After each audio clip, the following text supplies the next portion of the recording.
자, 사례 문제 하나 좀 상급 문제 하나 풀어볼까요? 27번 문제 하나 풀어볼까? 어려운 문제인데. 시험장에서 이런 문제 나오면 일단 패스예요. 이거 1분 내 못 풀어요.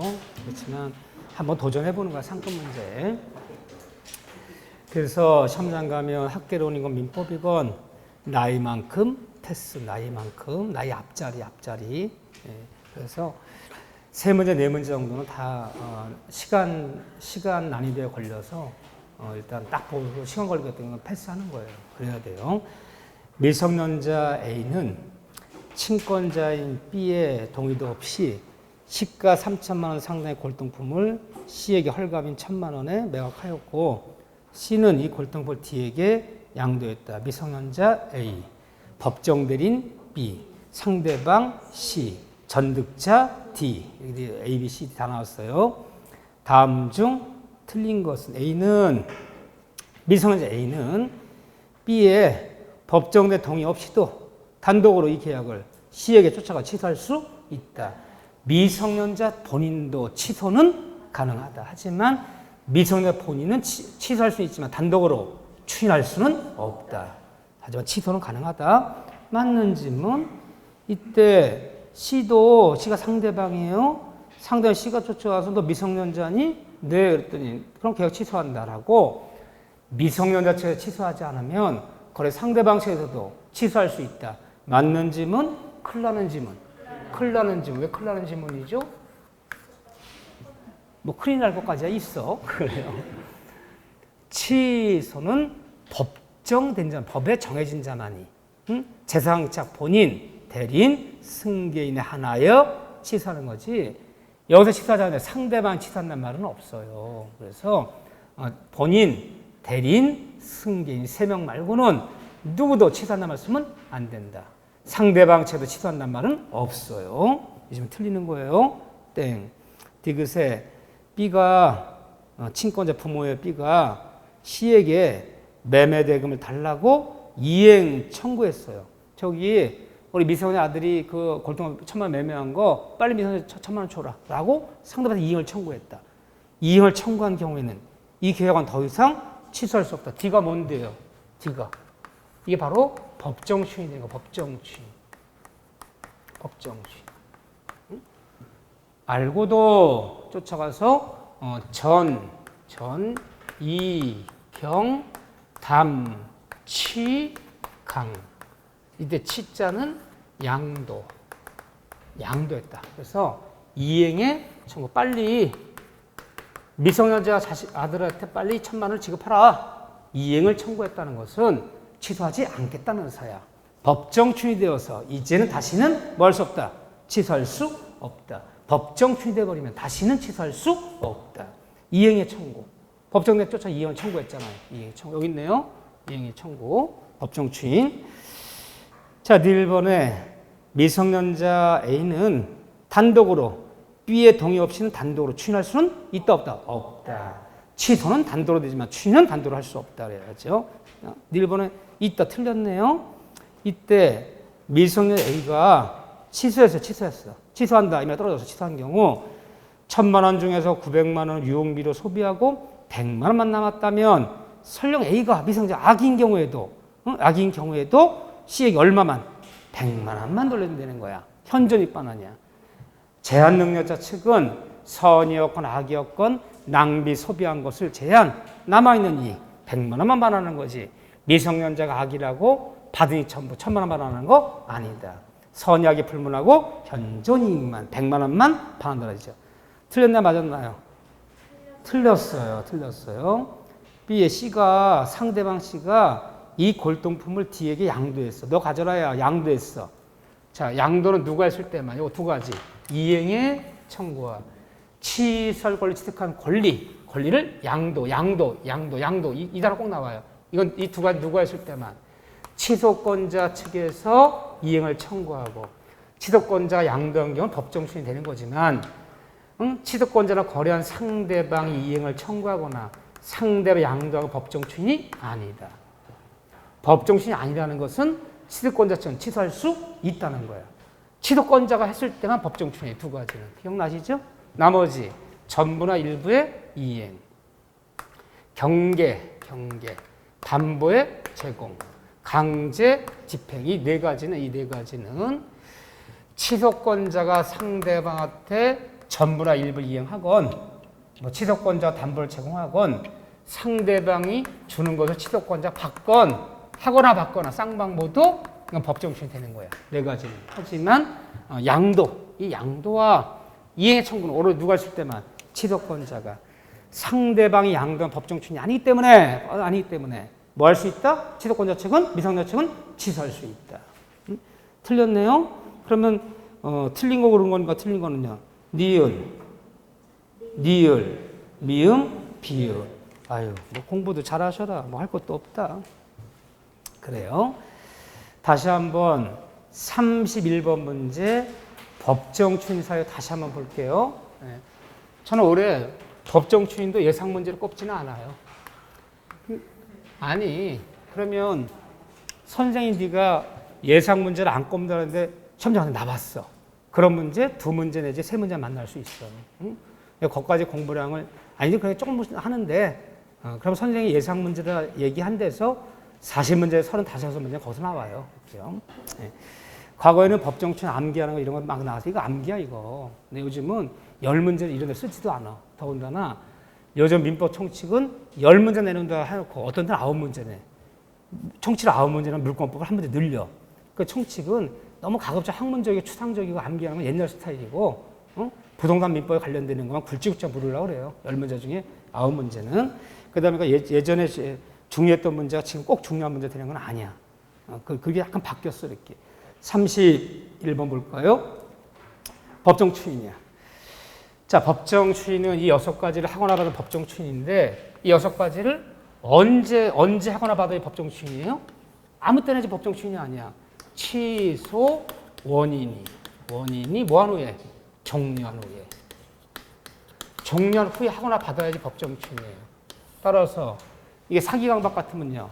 사기 강박을 벗어난 후에 또는 미성년자 본인은 성년이 된 후에 하거나 받으면 법정 추인이 되는 거야. 물론 법정 대리인만은 미성년자 성년이 되기 전에도 취소할 수도 있고 추인할 수도 있지만 뭐뭐한 후에 종료한 후에 하거나 받았을 거. 그래 법정 추인이 되는 거야. 또 법정 추인은 이 의를 보류치 않아야 이게 법정 추인이 돼요. 그러니까 뒤집어게 하면요. 이 의를 보류하면 법정 추인 성립을 방지할 수 있어요. 법정 추인 성립을 방지할 수 있다는 얘기, 취소할 수 있다는 얘기야. 이 의를 보류치 않아야 법정 추인이야. 또 이 6가지 행동을 취소권자가 사기 강박당한 사람 사기 강박을 깨달은 후에 미성년자 성년이 된 후에 또 미성년자 법정 대리는 성년 되기 전에 이 6가지를 하나 받으면 이것이 법정 추인이 되어서 다시는 취소할 수 없다는 사실을 본인들이 알던 모르던 그것은 관계없다. 따라서 모르고 하거나 받은 것도 모르고 하거나 받은 것도 법정 추인 된다. 또 이 법정 추인 제도는 법정 추인돼 버리면 이제는 이 법률 행위는 확정적으로 유예졌기 때문에 다시는 뭐 할 수 없다? 취소할 수가 없어요. 다시는. 근데 법정 추인 제도는 누구 보호하려 만든 법조문이야. 이 법정 추인 145조에 나와 있는데 누구 보호하려 만든 제도다. 법정 추인 제도는 이건 상대방. 취소권자 보호하려 만든 제도가 아니에요. 취소권자를 거래한 상대방을 보호하기 위해서 만든 제도라는 거. 그러면 왜 내가 내 입으로 야 추인한다. 그 추인이야. 취소 안 할게. 취소하지 않겠다. 추인한다라고 입으로 말한 적이 없어 내가. 내 입으로 말한 적이 없는데 왜 추인한 걸로 돼가고 왜 법률주의에 따라 추인한 게 되기 때문에 다시는 취소 못하는 겁니까? 내가 입으로 추인한다라 말한 적도 없는데 이런 행동을 한다는 거. 전부나 일부의 이행, 네가 이행을 청구한다는 거, 경계계약을 맺는 거, 담보 제공하거나 받는다. 이런 행동을 한다는 것은 이런 행동 속에 네가 취소하지 않겠다라는 네 마음이 포함된 걸 볼 수밖에 없다. 이런 거 우리가 뭐라 부르냐? 포함적 의사표시라고 부르는 거예요.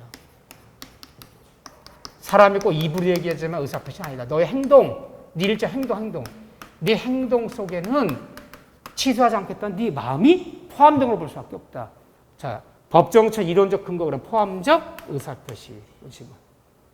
이렇게 한번 굉장히 예상치 되는 부분 아니지. 한 번 해놔. 여기 어려워요. 법정추인이. 암기해야 돼. 자, 기억해. 볼까요? 취소권자가 취소할 수 있는 행위에 의해 생긴 채무를 이행하더라. 전부나 일부를 이행하더라. 이행. 사기 강박을 깨닫고 나서 중도금 잔금을 치르더라. 취소권자가. 치르지 않겠단 말이지. 응? 중도 잔금을 왜 치러? 사기를 깨달았는데. 이게 법정추인인 거야. 전부나 일부의 이행. 니은번에 취소권자의 상대방이 법률 행위에 취득 권리 양도. 상대방이 양도한 것은 법정추인이다, 법정추인이 아니다. 법정추인이 아니다. 디귿에 취소권자가 상대방으로부터 이행 청구를 받았어. 상대방이 이행을 청구했어. 이행 청구 누가 했을 때만. 취소권자가 상대방한테 이행 청구가 법정추인이지만 상대방 취소권자한테 이행 청구는 법정추인이 아니다. 니을번에 취소권자가 상대방에게 이행을 청구했다. 빨리 잔금 치러달라. 이거는 법정추인이 되는 거야. 그렇죠? 미음말에 취소권자가 상대방 담보제공은 뭐 취소권자 하거나 받거나 논할 필요 없는 거 법정추인이고. 비음말에 취소권자가 취소할 권리를 취소한 권리를 양도. 누가 양도했다? 취소권자 양도하는 것보다 법정추인. 아닌 것은 니은, 디귿. 이 정도만 연습하세요. 이거 복잡하게 들어가면 굉장히 어려울 수 있었는데 그렇게 어렵게 안 적이 거의 없어. 이 정도. 자, 그런 다음에 다시 한번 보자면 36번 문제. 계속 똑같은 문제 반복되는데 저는 뭐 위주로 푸는 거예요? 제가 이 단어별 문제집 풀 때의 기준 딱 두 가지예요.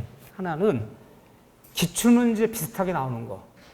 나왔던 적이 있던 지문이 많았던 거. 근데 이 문제집에는 이런 문제 나온 적은 없지만 이런 문제 나올 수도 있지 않느냐.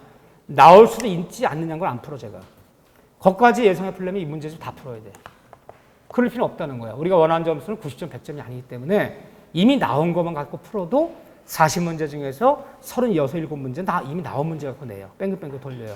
그래서 이미 나왔던 문제, 나올 만한 문제, 나왔던 것이 나올 차가 된 문제, 기출 지문이 많은 문제 이런 거 중심에 푸는 거예요. 이렇게 스스로 만든 문제가 아니라 만든 문제는 화려하게는 보일지언정 거의 나올 일이 없어. 왜?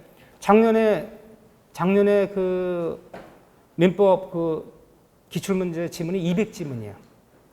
작년에 제가 30회, 29회, 28회 한 3년치에 비해서는 세 문제쯤 어려운 문제였어. 그런데 작년에 생선 문제가 많았어요. 의외로 생선 지문. 그런데도 기출 지문에 없었던 지문 나온 건 10개 정도밖에 안 돼, 지문이. 이거는 기출 지문에서 본 적이 없는 지문이야. 그럼 200지문 중에서 10개 정도밖에 안 돼 버리면 몇 분의 1이라는 거야? 헷갈리네? 5%도 안 된다는 거 아니에요? 5%도 안, 95%는요. 나왔던 지문 갖고도 뺑글뺑글 돈다는 거야. 그렇기 때문에 나올 것까지 예상해서 만든 문제를 풀 필요까지는 없다는 거야. 우리가 원하는 점수가 있기 때문에. 자, 보시죠. 36번 문제.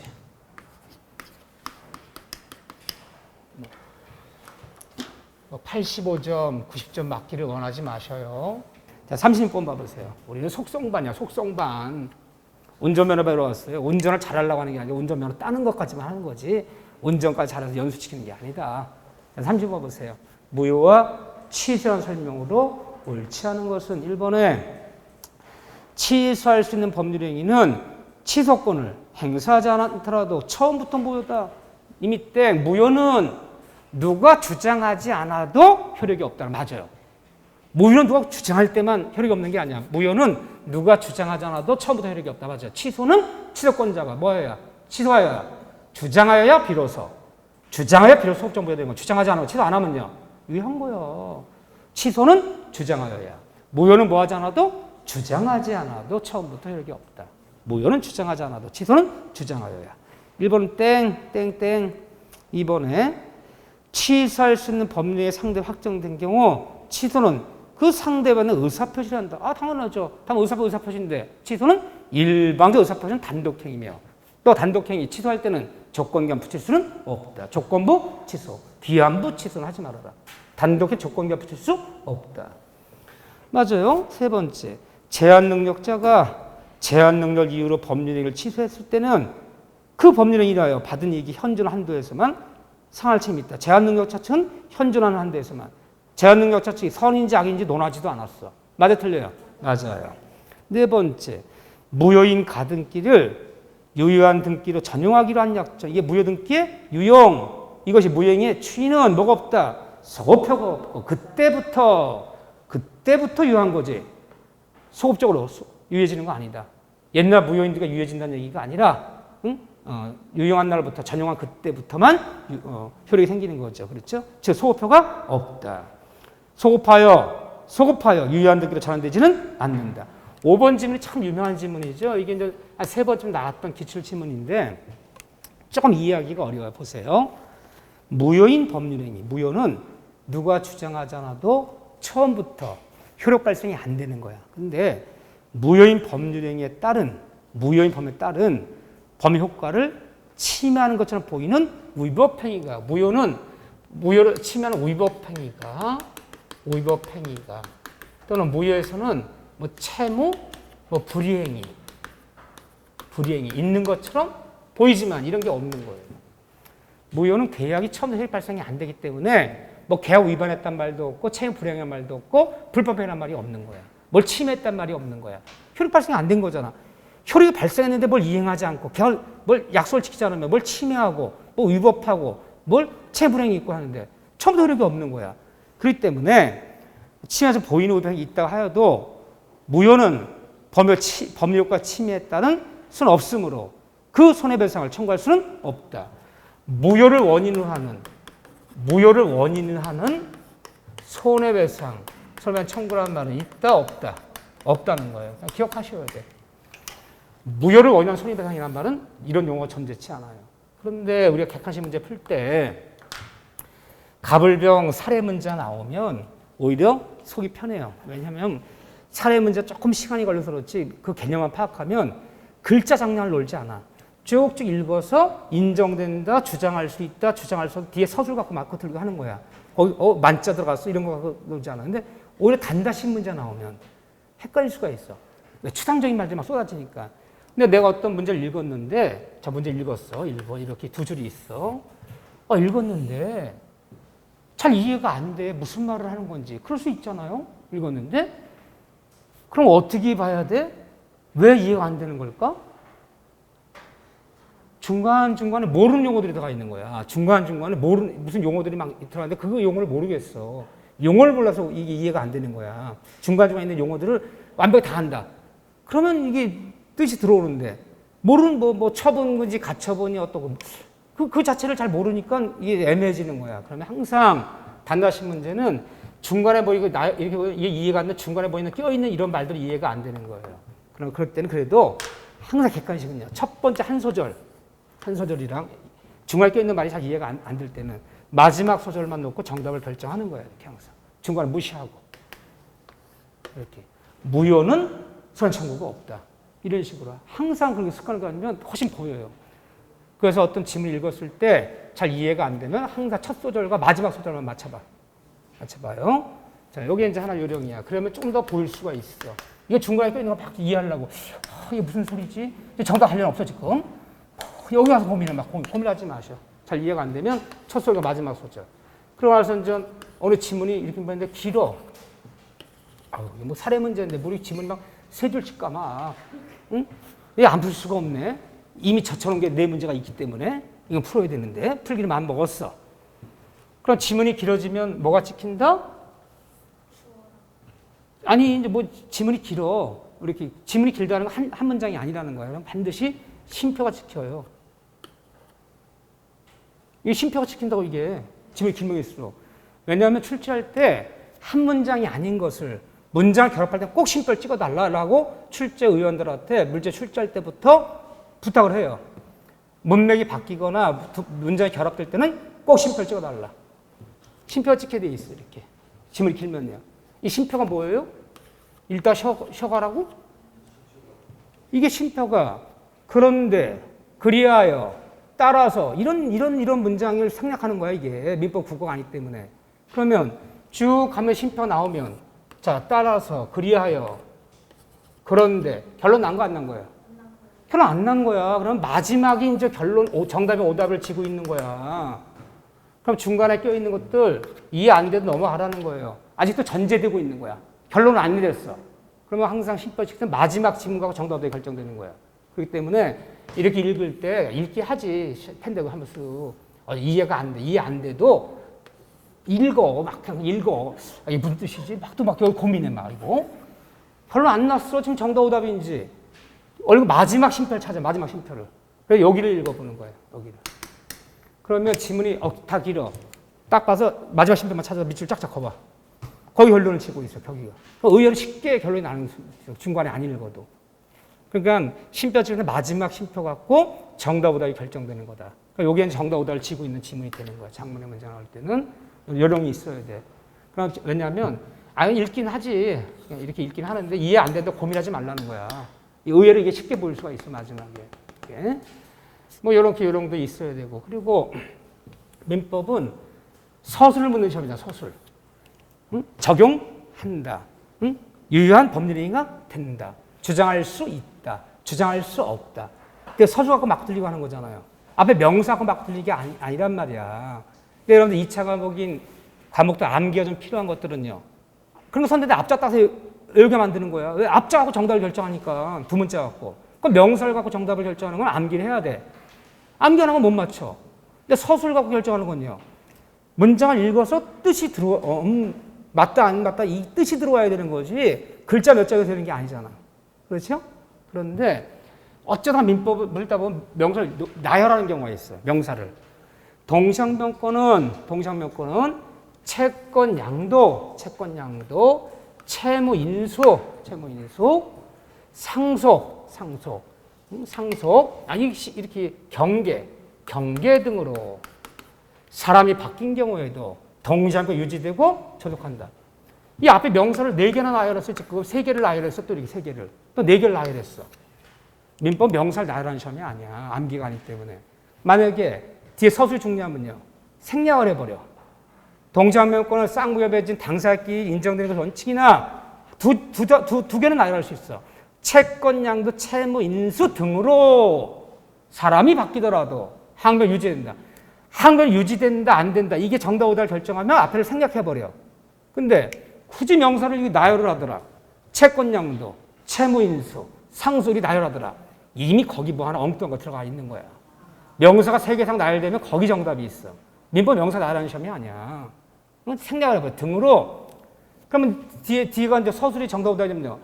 유지되고 존속한다. 이건 아냐 모르나 모르면 생략을 해버리는데 각각 명사를 나열하는 경우가 있어요. 그러면 여기에 엉뚱한 게 꼭 숨어 있어요. 여기 경계 때문에 틀렸어. 경계는 유지가 아니야. 그냥 소멸이야. 그래서 명사가 3개만 나열되면 의심부터 여기 하나 엉뚱한 거 적혀 있다. 이렇게 좀 푸는 일용 이렇게요. 일단 생각나는데 오늘 3개 하면 다음번 생각나는데 또 얘기해 줄게. 네. 한 번 얘기하지만 안 나올 거 아니야. 집에서 혼자 푼다고. 다 알아 내가. 자 보시죠. 그 문제 푸는 용도 좀 있는 거예요. 그리고 늘 말씀드린 사례 문제는 딱 중간쯤과 천천히 읽었는데 생각나는 게 없으면 패스. 패스해야 돼. 파악이 안 되면. 이렇게요. 자, 우리 봐주시고 39번 문제 정도 하나 숙제로 봐주시고 39번 문제. 자, 부관 파트에 부관. 참 부관은 거저주는 거야. 총칙에서 그래도 제일 쉬운 파트가 부관 파트야. 뭐 조건기한 파트가 뭐 특별한 사례가 있습니까? 특별한 판례가 있습니까? 말장난 같은 단다식 문제인데 그 중에서도 조건기한에서 일단 포인트는 한 문제 꼭 나와요. 거의. 일단은 포인트는 어디예요? 조건이에요. 조건. 기한은 조건 문제 내면서 한 지문 섞일 수는 있어. 근데 5지문 전부 기한을 모른 적은 31번 시험 보면서 기한을 독립문제로서 5지문 다 기한에 가는 지문이야. 2번 빼기 없고 나머지 20몇 번은 다 조건 문제야. 조건 문제 풀 때 기한이 한 지문 섞일 수는 있어.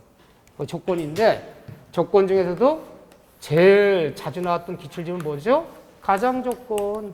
조건이 아니다. 가장조건. 이 지문이 가장 기출문제 많아. 가장조건. 요즘은 종려지기 시작한 게 기대권이에요. 기대권. 부동산 기대권.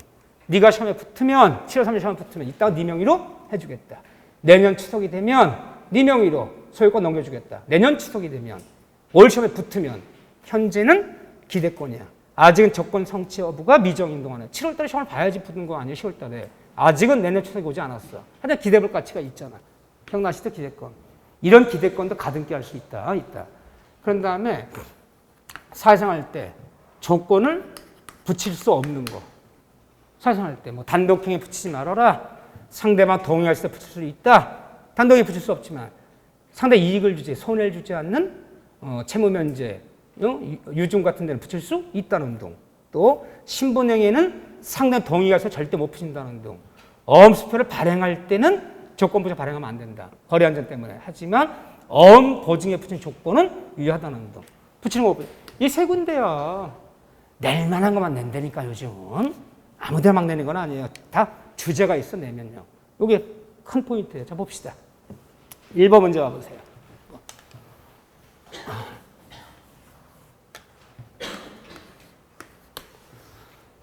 자, 박스형 문제 한번 봅시다.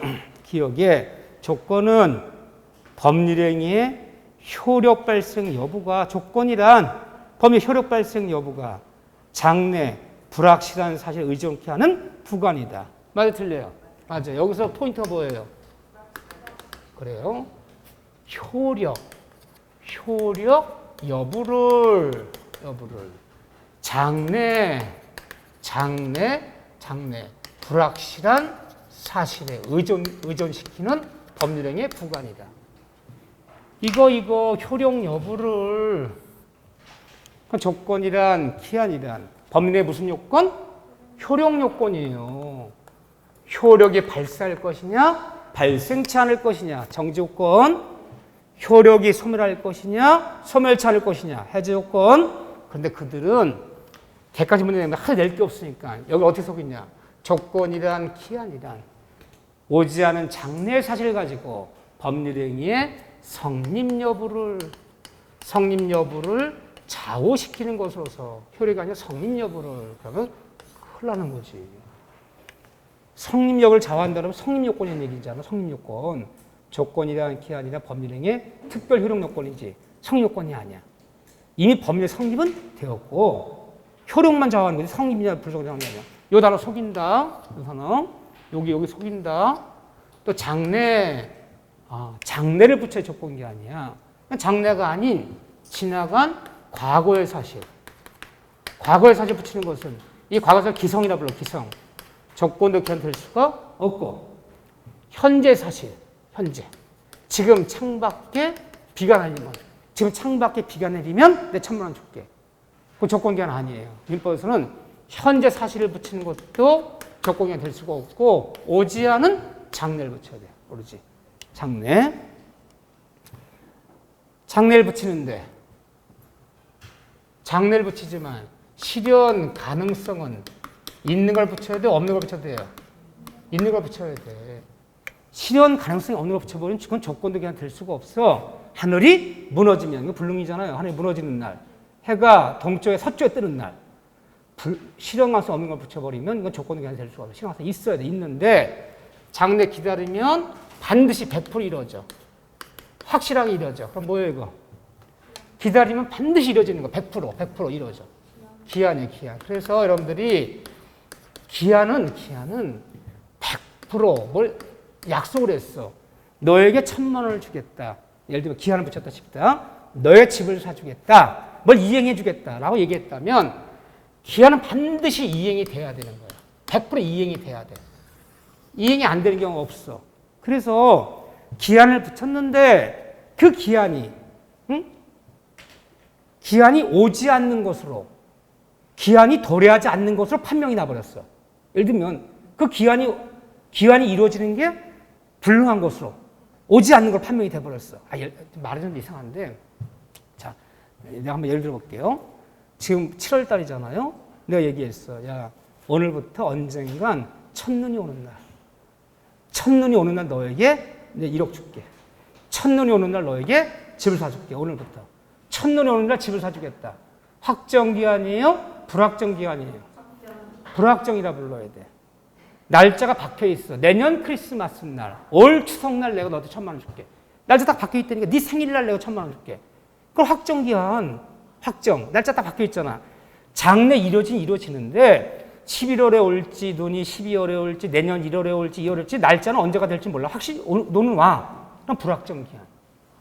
불확정 기한을 얘기했는데 갑자기 8월 달에 기상청에서 중요한 발표를 하겠대. 국민 여러분들한테.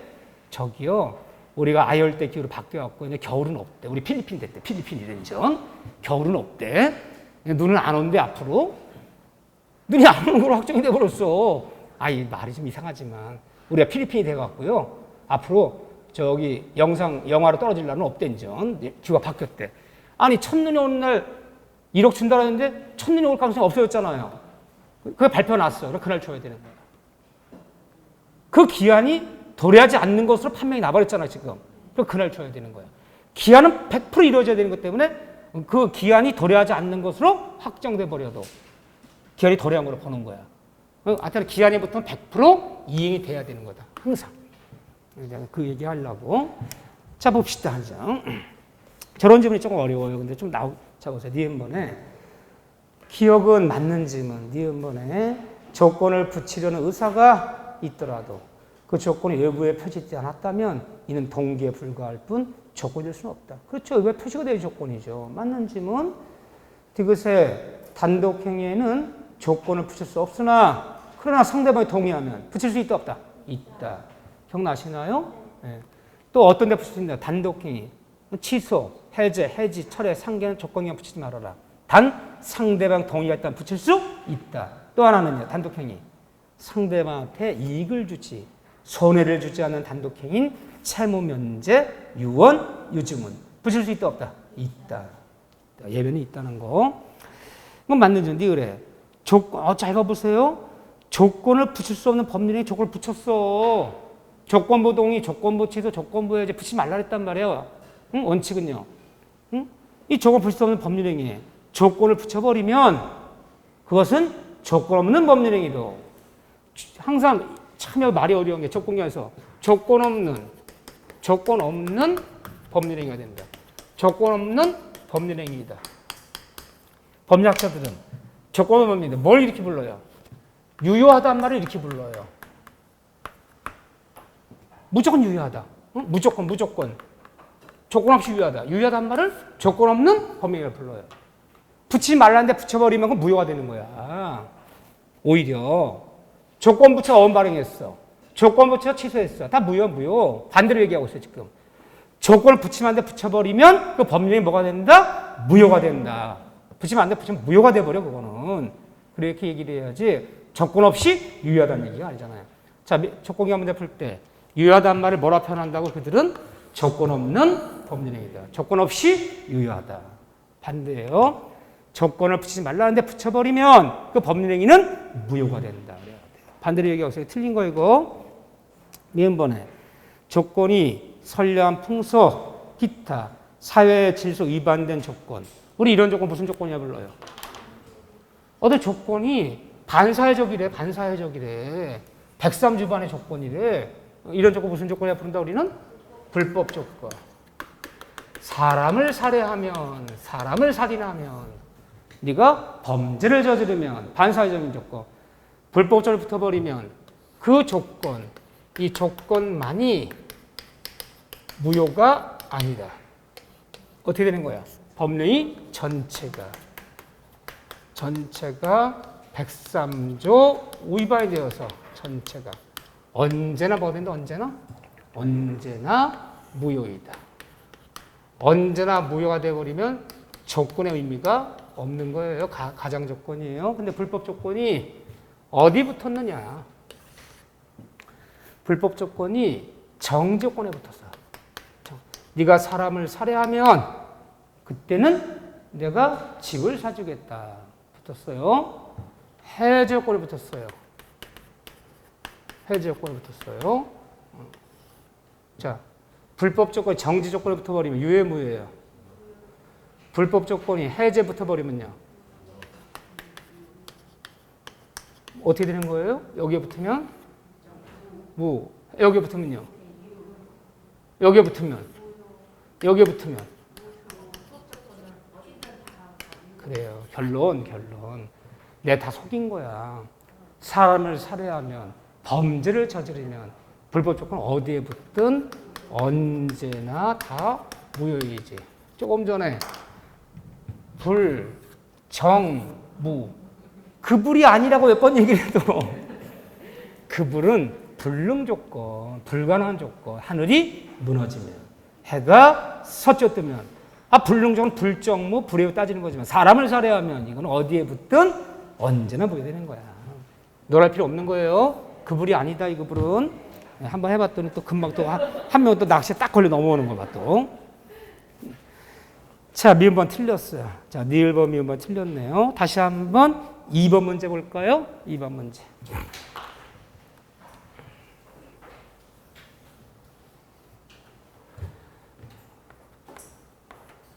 자, 2번에 보면 조건의 종류에 관한 설명으로 옳지 않은 것은 1번에 정지 조건이 성취되면 이루어지면 그 법률 행위는 유효, 불성취로 성취면 유효하고 불성취 확정되면 그때 뭐 해야 된다? 맞아요. 정지 조건이란 조건 성취한 그날부터 유효, 효력이 발생. 효력이 발생한다는 얘기가 유효가 되는 거죠. 효력이 발생하고 조건이 성취하지 않으면 효력이 없는 거지. 그렇죠? 이렇게 표현하는 거야. 그렇죠? 정지 조건이란 성취한 그날로부터 효력이 발생하면 유효가 되고 조건이 이루어지지 않으면 그때는 효력이 없다. 맞는지 뭐? 해제 조건이 성취되면 법률 행위는 효력을 잃게 되어 무효가 되나 조건이 성취되지 않으면 법률 행위는 효력을 잃지 않고 계속 유효하다. 맞는지 틀린지만 맞는지만 성취한 그날로부터 유효가 되면 정조건, 성취한 그날로부터 효력이 소멸하면 해제조건. 조건 성취가 안 되면요 계속 유효한 거지 그거야. 논할 필요 없는 거죠. 맞는지 이렇게 얘기하기도 한단 말이에요. 이렇게요.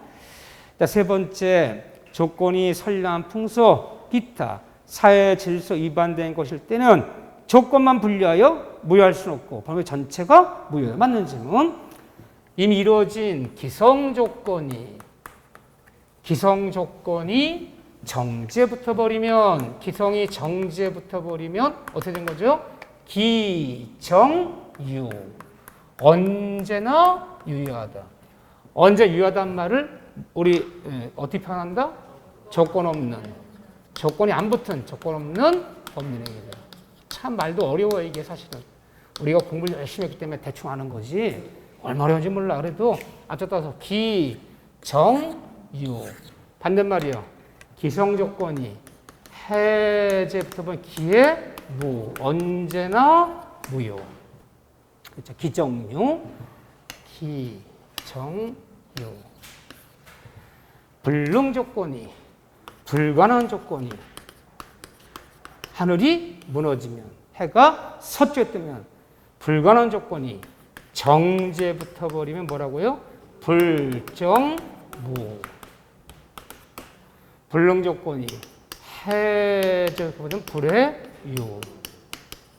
조건 없는 법률행위. 그렇죠? 앞서 따서 외워야죠. 기정유, 불정무. 의외로 이 단순한 게 헷갈린다, 안 헷갈린다. 오히려 시험장 가면요. 너무 단순하면 헷갈려. 기정무인가? 갑자기 이런 생각이 드는 거예요. 근데 기정무인가 참? 불정유인가? 한번 헷갈리면 못 찾아. 이건 논리가 아니기 때문에. 그래서 책상바닥 기정유, 불정무 얼른 적어놔야 돼요. 샤프펜으로. 이거 의외로 긴장하면요. 의외로 이게 좀 단순한 게 더 생각이 안 나는 거야. 사람이 이게 긴장하면. 이거 헷갈리면 얼마나 짜증나요, 이거. 아무것도 아닌데. 제가 이거 책상바닥에 아무것도 아니니까 이렇게 샤프로 기정유, 불정무 이렇게 적어놔라. 의외로 이거 나오면 헷갈린다. 이렇게 헷갈릴 수 있으니까. 자, 5번 얘기 볼까요? 5번 문제 또 연습이에요. 자, 나는 좋은 문제 5번 문제 참 좋은 문제야. 이런 스타일이 많이 나와요. 생각보다. 해제 조건이 성취되면, 해제 조건 성취하면 특약이 없는 한 처음부터 소급화의 효력을 잃는다. 이것이 왜 틀린 거죠? 조건 성취는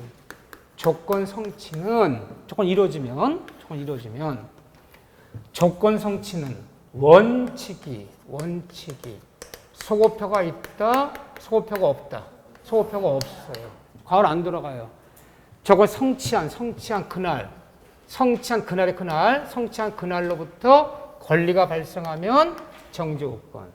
조건이 성취한 그날, 그날로부터 권리가 소멸하면 해제조건. 그날로부터 발생, 그날로부터 소멸. 언제? 그날로부터. 조건 성취는 소고표가 없다. 하지만 예외적으로 의사, 다른 의사가 있거나 그 의사에 따라 특약이 있다면 그 특약에 따라 소고표 인정 가능 불가능 인정 가능 특약이 있다면 특약 소고표 인정할 수 있다. 기한은 내년 추석이 되면 올 크리스마스 날 기한은 반드시 와야 되는 거야. 기한의 도래는 절대로 뭐가 없어요. 소고표가 없어요.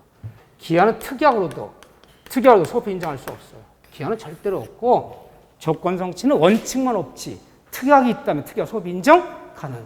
기한은 특약으로도 소고표 인정할 수 없다. 기억하셔야 돼. 아무것도 아니지만 너무너무 자주 나왔던 기출 지문이에요. 자, 두 번째. 불능 조건이 불정무, 불해유. 2번 틀렸네? 불에 뭐라 그랬으니까요. 기성 조건이 기정유, 기해무. 근데 뭐라 돼 있어요? 기해유 그랬잖아요. 틀렸죠? 이거 외우지 않고 어떻게 맞춰 이거를. 아무것도 아니지만 맨날 이거야. 기정유, 불정무. 그런데 4번 지문이 뭐냐 도대체가. 4번 지문이 부첩관계 종료를 해제 조건으로. 여기서 부첩관계 종료를 해제 조건으로. 첩관계. 이런 거 우리가 불법 조건이라 부르는 거야. 반사회적인 어쨌든 뭐 첩이 어떻고 뭐 가정을 뭐 어떻게 뭐 포기하기로 하자라든가 뭐 예를 들면 뭐 이혼하기로 한다라든가 우리가 이제 불법이라는 게 민법에서 말하는 불법이라는 것은 범죄를 저질렀다는 뜻이 아니에요. 범죄를 저질렀다. 형사법에서 불법을 저질렀다면 범죄를 저지르는 거지 범죄. 민법에서 말하는 불법이라는 것은 도덕적 개념이야. 도덕적 비난. 이 도덕적으로 비난받을 가능성이 있으면 불법한 거야. 도덕적으로 비난할 일이 아니라면 불법하지 않은 거야. 넓은 개념이야. 우리가 사생활 때 그런 일을 이렇게 하면 되겠니? 이게 손가락질 받을 일이야. 그럼 불법한 거야. 손가락질 받을 일이 아니야. 그럼 불법하지 않은 거야. 도덕적인 개념을 접근해야 돼. 근데 첩이 어떻고 뭐 내연이 어떻고 이런 단어가 쏟아지는 순간 이미 도덕적으로 비난받아야 되잖아. 불법이야. 불법 조건은 정진지 해제인지 논할 필요가 없는 거야. 언제나 다 뭐다? 103조반서 무효다. 그러니까 이것도 막 따져.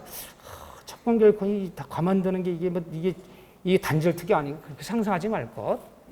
어쨌든 앞이 뭐 가정을 깨뜨리고 뭐 내연관계 유지고 또 내연관계 어쩌고 그런 순간 불법 조건이야. 반사회적인 조건이야. 붙는 순간 정지 해제 논할 필요 없어. 언제나 무효이다. 이거 속인 거야 이거. 맞는 질문이에요 이거. 뭐 3번에 반사회적인 조건을 해제로 103조반이잖아. 103조반이잖아. 반사회적 조건. 불법 조건이잖아. 해제인지 정지인지 논할 필요 없이 언제나 뭐다? 무효이다. 근데 지금 도움을 보면 그렇잖아. 그래서 아까 내가 아무것도 아니지만 불법 조건은요. 반사회적인 거, 도덕적 비난 받는 거 이런 걸 붙여버리면 논할 필요 없어. 정지건 해제건 접근 소극이 언제나 무효이다라고 끝나야 돼. 그렇게 알고 계셔야 돼. 그러지 않고 본인이 이게 막 논리를 풀려 그러면 말 속에 빠져버려 이게. 그렇지 않아요? 꼭 기억해 주시고. 자, 그 정도 보면 되고 다시 한번 숙제를 내드릴게. 7번 문제 한번 숙제를 하나 해주시고 저는 다시 한번 8번 문제를 볼게요.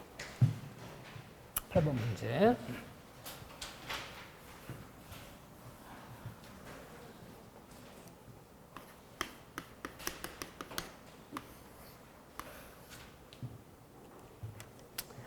조건부 법률행위에 관한 설명으로 틀린 거. 자, 1번 지문에 조건은 법률행위의 성립 여부를 이미 어디 들어가야 돼요? 효력 여부를. 그래야지 글씨가 보여. 근데 이게 만약에 거기 속였다는 게 안 보이면요. 도대체가 정답을 못 찾겠는 거야. 성립이 아니라 효력 여부를. 잘 속여요. 성립 요건이 아니라 효력 요건이 성립 여부를 효력 여부를 이렇게 들어갔어야지. 1번 나왔네 정답. 자, 이번 지문 잘 가보세요. 정지조건부 증여로 인한 소유권 이전의 청구권은 가등기로 보존할 수 있다. 자, 기대권, 부동산 기대권 얘기예요. 기대권.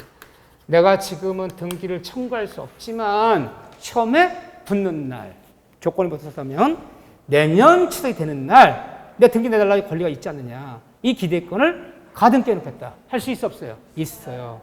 기대권도 가등기 해놓으면 제3자한테 주장, 대항할 수 있고, 기대권을 가등기 안 해놓으면 제3자한테는 주장할 수가 없는데, 부동산 기대권 중에 제가 요를 쓸 거예요. 부동산 기대권 중에서 가등기 할 수 있는 기대권이 뭐냐? 그러면 정지조건부 청구권은 기대권 중에서 가등기 할 수 있다 없다? 있다. 그런데 해제 부동산 얘기예요. 지금 해제 조건부 청구권 가등기 할 수 없다. 기한도 내년 추석부터 올 크리스마스 날 너의 이 아파트를 주겠다. 언제부터라는 시기부 기한 청구권은 가등기 할 수 있어요. 언제까지라는 종기부 기한 청구권은 부동산이더라도 가등기 할 수 없어요. 그래서 가등기 할 수 있는 기대권, 가등기 할 수 없는 기대권 기억하셔야 되고요. 이거는 우리 민법에서도 2번 나왔어요. 요즘은 안 나왔지만 안 나온 지 10년 됐어요. 등기법에서도 물었어요. 다음 중 가등기 할 수 없는 청구권 고르시오. 가등기 할 수 못한 청구권 고르시오. 아무것도 아니지만 두 개.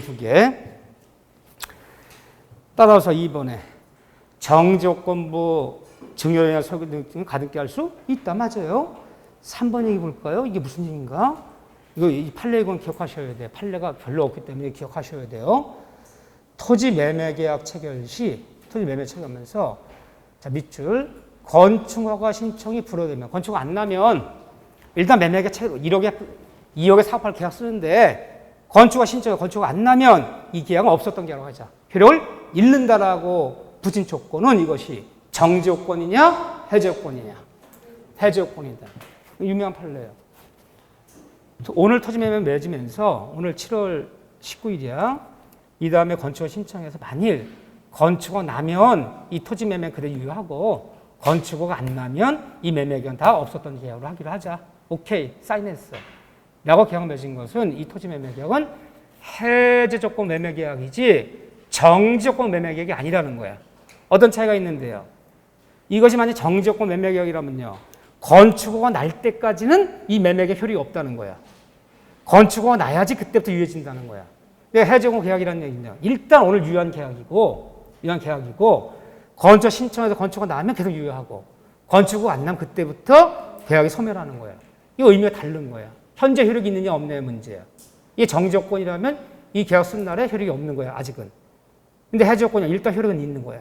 다 건축허가 안 나면 그때부터 소멸한 것 뿐이지. 그래서 어쨌든 토지매매 체결하면서 건축허가 나면 유효하고 건축 안 나면 다 없었던 계약으로 하자라고 맺는 것은 해제조건부 매매계약이지 정지조건 매매계약이 아니다. 이거 하나밖에 없어요. 판례가.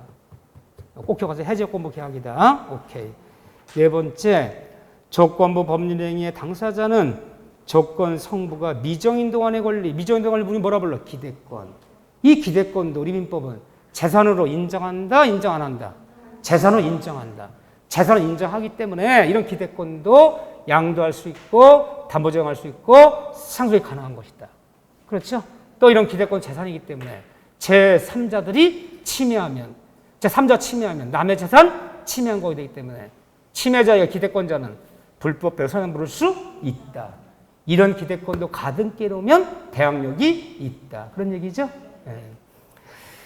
자, 맞는 질문. 자, 보세요. 그래서 5번에 해제 조건부 증여로 수증자 증여받은 부동산을 조건 성취 전에 그럼 이게 기대권이잖아요. 조건이 아직 성취 전이라도 기대권도 양도할 수 있고 담보제공할 수 있고 상속할 수 있다 없다? 있다. 살짝 응용한 거야. 요거 요 질문들 좀 봐주시고요. 자, 그 정도 봐주시고 기한 얘기는 한 문제만 볼 거예요. 기한은 11번 문제 하나 보세요. 11번 문제 기한.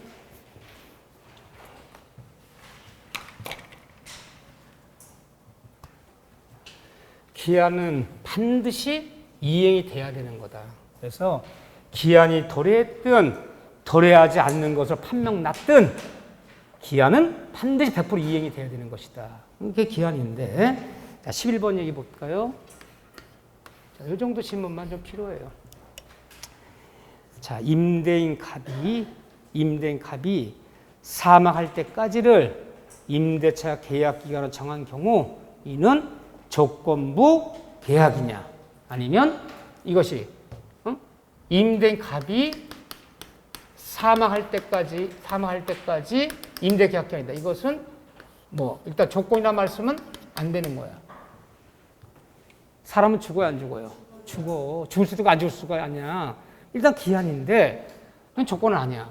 다만 이것도 사망할 때까지가 임대차 계약 기간이다라고 썼다면 그럼 이거는 불확정, 날짜는 바뀌어 있지 않지만 언젠가 오는, 이거 판례가, 이거 대부분 판례를 얘기하는 거예요. 판례가 이것을 불확정 기한으로 본다, 안 본다, 안 봐. 이 불확정 기한을 보면요, 반드시 기다려줘야 되는 거야. 기한은 반드시 오는 거잖아요. 그럼 갑이 사망할 때까지 반드시 기다려줘야 돼. 그때까지 임대차 계약 기간이야. 근데 이게 안 보고 참 특이해. 갑이 사망할 때까지 임대차 계약 기간을 정한 것은 조건이 될 수는 없고 불확정 기한도 아닌 기간에 정함이 없는, 요걸 정함이 없는 우리 판례는, 대부분 판례는 임대차로 오히려 취급한다. 요게 결론이야, 요게. 임대계약을 맺으면서 임차인이 사망할 때까지를 계약기간이다. 예를 들면, 또는 임차인이 돈을 벌어서 언젠간 매수할 때까지 계약기간이다. 그러면 다 이것은 계약기간에 정함이 없는 임대차 돼버려, 오히려. 근데 여러분들이 어떻게 배웠냐? 주택, 상가 이런 거 아니면 임대차 배울 때 기간에 정하면 임대차는 오히려 양쌍방 언제든지 해지 통과할 수 있어, 오히려. 얼마나 친하면 이렇게 정해주겠습니까? 걱정하지 마라. 저기 이 창고 공장 쓰는 거 내가 계약 써줄게. 임대는 내가 사망할 때까지. 내 20년이고 30년 살면 그때 다 임대해. 응? 절대 중간에 나란 얘기 안 할 테니까. 응? 이게 써줬어. 그럼 정말 사망할 때까지 기다려야 되면, 그러면 이거 불확정 기한이야. 그런데 그걸 써줬어, 이렇게. 응? 또는 임차인이 돈 벌어서 이 건물을 매수할 때까지, 이때까지 계약 기간이다. 돈 많이 벌어 네가 매수할 때까지 임대계약 줄게, 내가. 이 건물. 친하니까 이거 써주는 거야. 근데 친한 사람이 사소한 일에 싸우면 더 삐져요, 더 안 삐져요? 그렇구나, 다들. 나만 그런 줄 알았어. 쌍방 언제든지 해지 통보할 수 있어요. 그러면 자, 너희가 싸웠어. 그 다음날 임대인이 갑자기 합의 그래, 을한테. 오늘부로 해지를 통보한다. 나가라. 그럼 몇 개월? 6개월. 근데 들어서 이 건물 안 쓴다. 나간다. 통과하면 1개월. 오히려 이렇게 돼버리는 거야. 근데 이걸 기한이라고 그러면 기다려줘야 되는 거야, 반드시. 죽을 때까지 기다려줘야 되는 거야. 그건 아니다, 이거야. 그래서 임대계약을 맺으면서 매수할 때까지, 누가 사망할 때까지가 정한 것은 오히려 기한이 아니라 기간에 정하는 임대차 취급해서 양상 언제든지 해지 통과할 수 있다. 임대인이 나가라고 통과하면 6개월, 임차 나간 통과 1개월, 2개월만 지나면 오히려 소멸한다. 이렇게 취급하는 거야. 요게 포인트예요, 요게. 기한이 아니라 기간을 정하는 임대차라고 봅니다. 자, 어쨌든 이건 1번 틀렸어. 지금 여기 해설도 잘못되어 있어, 지금. 이번에 기한의 이익은 특별한 사정이 없는 한 채무자 위한 것으로 본다. 기한의 이익은 잘 모를 때는 채무자 이익으로 추정한다. 그래요. 잘했어요. 그래서 민법은 글자 갖고 너무 신경 쓰지 말고, 중개사법은 이 뭐나 범위 좁으니까 글자 갖고도 막 맞고 틀리고 해요. 민법은 두 가지만 조심하자. 글자. 읽는데 또는이라 돼 있는지, 또는 이라 돼 있는지, 그리고라고 돼 있는지, 엔든지 오알인지, 그 단어를 한번 생각해 봐야 돼요. 마지막이 본단한 말이 나오면요. 본단지, 추정한단지. 이건 생각하셔야 돼요. 추정한다 그러면 한번 마음을 혹시 본다 아닐까라고 바꿔보셔. 번다란 말이 나면 호주청은 나니까 한번 반대로 생각해 보셔요. 그건 한번. 여긴 두 군데를 속일 수 있어요. 기한의 이익은 채무자 이익으로 추정하는 거예요. 채권자 입증만 하면 뒤집을 수 있어. 번다는 못 뒤집잖아요. 이렇게요. 번다 틀렸어요. 3번 지문은 볼 거 없어요. 형성권적 권리자는 볼 거 없고요. 이게 볼 거 없고 4번 봐보세요. 여러분들 그런 말 몰라. 이렇게 그 학문적 용어 마구 틀리고 하는데 정답에 관련 없어. 4번 좀 봐보세요. 내가 기한의 이익이 있다면 기한의 이익을 가지는 자는 내 기한 이익을 포기할 수 있어 없어요. 인간은 누구나 포기의 자유가 있어요. 내가 기한 이익 포기한다. 아무도 안 말려. 그런데 상대방도 기한의 이익이 있을 때는 뭐 해주고 손해배상해주고 포기하라는 거야. 포기할 수 없다가 아니야. 손해배상해주고 포기하라는 거야. 자, 임대계약을 맺었어. 계약을 딱 상가 전포는 1년 계약을 맺었어. 1년. 한 달에 월세가 100만 원이야. 보증금은 5천만 원이야. 한 달에 100만씩 내기로 했어. 계약서 1년 썼어요. 아, 딱 3개월 장사했는데 장사 너무 안 되네? 검을 쫓아가서 저 남은 계약 기간 포기하겠습니다. 9개월 더 쓸 수 있는 거 포기하겠습니다. 말려 안 말려? 안 말려. 내가 내 이익 포기한다는데 누가 말려? 그런데 상대방도 기한의 이익이 있잖아. 9개월씩 월세 받을 권리 900만 원이 있잖아. 그럼 어떻게 해줘야 돼? 900만 원 포기하고 저 보증금 중에서 900 까고 4천에 돌려주세요. 이건 아무도 못 말려. 상대방도 기한의 이익이 있을 때는 포기 못한다는 얘기가 아니라 손해배상해주고 포기하라. 이해되죠? 네. 그게 기한의 이익이야. 그게. 임대에서 미리 나간다면 계약에는 월세 공제하고 보증 돌려주는 거. 그 기한의 이익 주장하는 거야. 은행에서 대출 상환기한 딱 정했는데 미리 상환하면 중도 상환금 받잖아요. 그 기한의 이익, 상대방 기한의 이익이 해쳤다는 거야. 내가 이자 받을 권리를 손해보고 있지 않느냐. 손해배상해줘라. 얼마라도. 그래서 기한의 이익은 포기할 수 있으나 상대방도 기한에 있을 때는 손해배상해주고 포기하라는 거지. 포기할 수 없다는 얘기가 아니야. 손해주고 포기해야 된다. 틀렸어요. 5번에 자 5번 지문 잘 봐보세요. 난 요즘 기한지만 이 지문 제일 중요하다 보는 거야. 이 기한이라는 건 내가 그래서 기한이 붙으면 장래 100% 뭐 되는데 100% 이행이 돼야 되는 거야. 반드시 이행이 돼야 되는 거야. 그래서 당사자가 보세요. 특야로 정한 사실이 첫눈이 오는 날 내 1억 줄게라고 했어. 이런 사실이 발생했어. 첫눈 왔어. 주든. 또 발생이 불가능하고 확정돼 버렸어. 기상청에서 우리나라는 이제 절대 눈 안 오는데 열대기후로 바뀌었댄 전 확정되든 채무를 이행해야 한다. 맞아 틀려요? 맞아. 그래서 기한이 오지 않는 것으로 확정되더라도 이행해야 되는 거야. 그때. 기한이 도래한 걸 봐서요. 그래서 이런 것은 어쨌든 불확정 기한이지만 기한이 도래한 것으로 됐든 도래하지 안 하는 것으로 확정되든 이행을 해야 되는 거다. 꼭 기억하세요. 이 질문 어려워요. 그 정도만 봐주면 돼. 한 문제만 볼 줄 알면 돼. 그 중에서도 3번은 필요 없고 1번, 2번, 4번, 5번 지금 정도 봐주면 돼. 이 정도가 조건 문제 풀 때 섞여버리면 여러분들 헷갈릴 수 있는 질문이야. 이 정도만 필요해요. 나머지 필요 없어. 그래서 자, 크게 필요 없고 그래도 숙제 주고 싶은 분들은 16번 문제 하나 필요 없으시고 16번 뭐 15번 정도 두 문제 정도 풀어보세요. 나머지 크게 풀 것도 없어요. 자, 물권법부터는 다음 주에 나가죠. 물권법이야 뭐 총치기가 워낙 어려워서 좀 걸렸지만 물권법 조금 더 스피드가 날 거예요. 네. 오늘 고생하셨고요. 네, 다음 주에 뵙겠습니다. 자, 수고하셨습니다.